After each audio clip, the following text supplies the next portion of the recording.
ana. Hey! Hey! خونت بنو چکای کنی. سلام علیکم برادرای عزیز، دوستان گرامی و هواداران برنامه‌های غرم لایف. اینا زمستون هم در غرم اومد. برادرای عزیز، سراشنا ماشین فروشی در غرم در جماعت کلاسیک دهه لنگرک. کرندو 2000 سالش. ابیامش چند گفتی شوفیر؟ ابیامش 2 موتور ایجاش نمیدونی که 4 سیلندر دست با دیزل.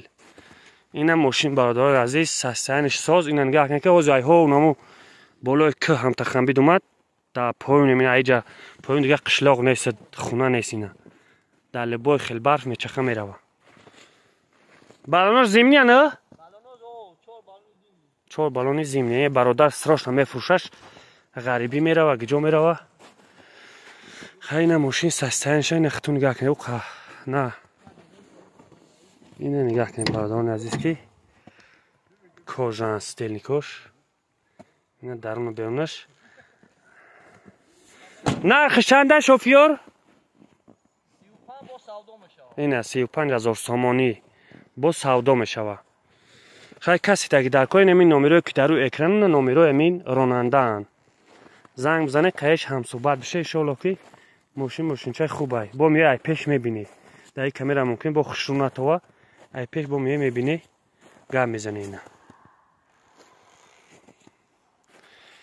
خیلی سلام علیکم بگه کی میریم اکو سلام علیکم.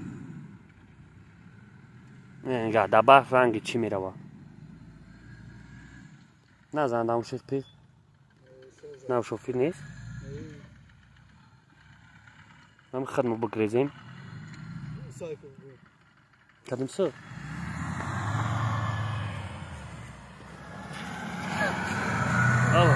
انا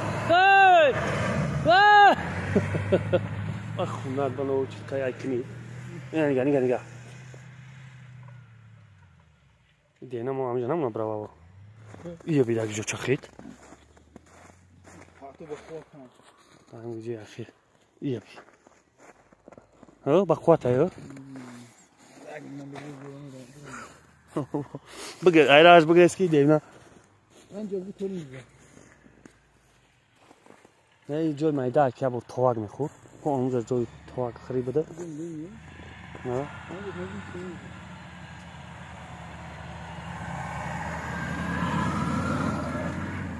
به 100%